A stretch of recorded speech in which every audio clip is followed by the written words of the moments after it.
Okey geng, Assalamualaikum warahmatullahi wabarakatuh. Hari ni kita nak tukar minyak hitam motor ni. Kita tukar sendiri. Kita tengok cara nak tukar minyak hitam untuk motor KTM 200 ni. Macam biasalah korang tengok kat sini, dia punya tempat ni, berapa korang punya minyak. Minyak apa yang saya nak pakai kali ni adalah minyak daripada Ipun. Saya nak pakai Ipun Kantana.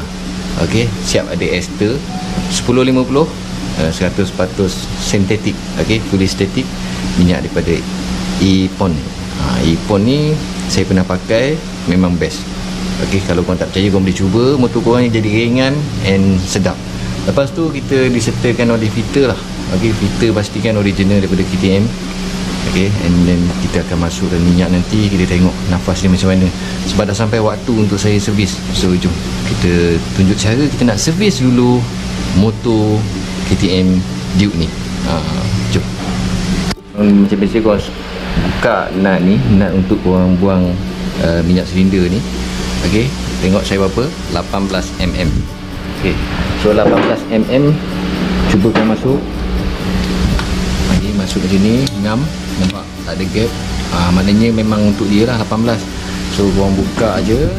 Nanti kita tadah ni minyak dulu. Kita tengok hasil minyak baru kilang nanti macam mana, ada efek tak daripada segi habuk besi dan sebagainya. Pastikan bersih.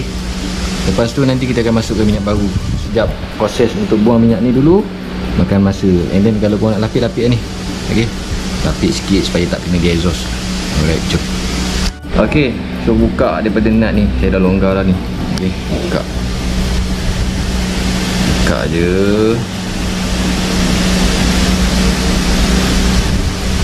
Yang ni kena pandai-pandai lah timing. Alright, leaking sikit kat exhaust, tak apa, nanti kita cuci dengan petrol. Ok, right, ni cap dah buka. Jadi kita tarik benda ni. Ok, kita tarik keluar. Alright geng, sorry geng, jatuh geng. Okay, nanti kita sambung. Jom. Ok, buka cap ni supaya nafas dia lebih padu. Tidak macam mana dia nak bernafas kan. Kita buka dulu sekejap, parking dulu. Tarik tak sini je. Minyak dah turun, nampak? Hitam molek. Okey, minyak dah hitam dah. Dah sampai masa ni kena servis. Yang paling penting saya suka tengok minyak dalam ni, tengok apa benda yang ada dalam ni. Kalau ada benda kasar-kasar tu, makanya berpuas hatilah benda dah keluar kan. Dia tengok daripada sini, setakat ni okey lah. Okey. Walaupun enjin KTM ni baru kan, tak ada benda-benda kasar sangat, tengok. Tak ada bersih-bersih. Tak tahu lah belah sana.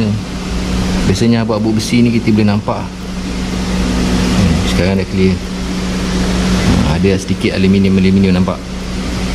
Yang tu biasa. The first of service memang keluar benda ni. Second service tu terpulang lah, ada benda nasib. Kadang-kadang baik, nasib baik memang tak ada langsung. Yang ni yang pertama lah.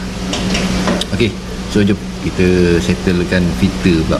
Kena buka filter dulu. Spanner nombor, nampak tak? Spanner nombor 8 kan. Kita buka ini. Okey, jom. Nampak geng, dah buka cap filter dia. Okey, clean ni filter kat dalam. So kita kena keluarkan filter tu. Alright, so jom settle lah. Tak banyak lah ni, sikit lagi. Nanti kena-kena ni korang cuci lah sikit dengan petrol dah, bersih lah. So jom. Okey geng, so nampak dah cabut filter. Kotor geng, kotor. Ni lama sangat panjang ni. Okey, ni tak penting lah, biar duduk dalam ni. Kita pun dah tak pakai filter ni. Setiap kali tukar kita mesti tukar filter ni. Sebab filter ni kerja dia menapis. Kalau kita tak tukar, nak jimatkan duit, masalahnya benda ni dia tapis, nanti jadi kotor lagi enjin gitu kan. Tukar dulu. Alright, so jom tunggu minyak keluar habis, leaking semua tu, baru kita masuk filter baru, kita tutup balik, and then kita akan top up minyak. Itu je lah cara untuk kita nak tukar minyak hitam. Benda senang je. Okay, jom. Ok, ni macam biasalah kita punya tempat untuk buang silinder tadi kan. Kita nak tukar dia punya getah dia. Sekali dengan AC dia, and then ni AC untuk filter. So itu je lah yang bagus, kebaikan korang servis dekat kedai ni, dia sekali je. dengan getah ni kita tukar. Sebelum nak masukkan getah baru, buang getah lama kan, korang cuci dulu sikit. Okey, cuci sikit bagi dia bersih, tak ada kotoran-kotoran yang ada kat dalam ni. Nampak? Okey. So baru korang masukkan noisi and then korang pasang. Alright. So jom.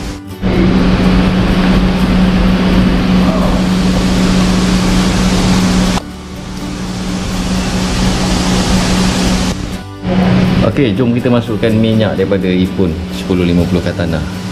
Daripada Ipon. Okey, baik, masukkan satu botol penuh and then lepas tu kita tambah lagi. Okey, sampai keluar nampak sini lah. Alright. So minyak ni memang padu ni. Memang terbaik yang terbaik. Kalau korang pakai minyak ni, memang lepas ni korang akan kekalkan minyak ni. Nak cakap lebih-lebih kan nanti kata saya puji pula, tapi korang cuba dulu. Efek dia tu lain macam. Dia dah ada ester. Ester ni bagus lah. Dia dah melekat dekat kita punya barang. So bila kita dah start motor tu, kita dah boleh running terus. Alright. Nanti kita masukkan minyak ni habis, and then nanti saya start motor and kita review tengok. Jom. Minyak pun jernih. Jernih dia. Slow-slow, sabar. 1050. So Jaso MA2 APISN terbaik geng, 100% fully static.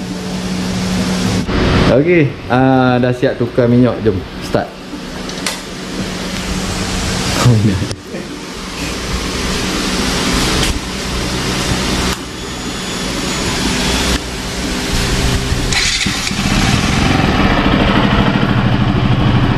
Alright geng, dah selesai. Dah selesai dah.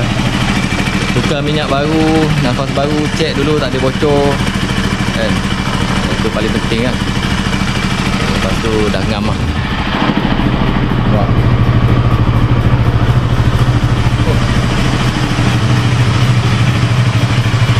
Alright geng, tutup dulu. Ok, so itu saja untuk kali ni. Kita tukar minyak, minyak dengan running kat dalam. Nanti minyak dia turun balik. Kau boleh nampak daripada sukatan dia akan naik kan. Sebab sekarang minyak tengah running. Itu sajalah untuk kali ni pasal tukar minyak. Apa yang saya pakai, saya bagi tahu korang. Boleh cuba. Kalau nak test pun boleh cuba, tak ada masalah. Memang best. And kita jumpa di next video. Jangan lupa subscribe, like, komen dan share. Pada siapa yang nak servis motor boleh datang sini. Okay. So minyak daripada Ipon pun dah masuk. And kita cuba nanti on board. Ada ngam tu. Kita test tengok macam mana keadaan dia. Nanti saya bagi feedback. Jom.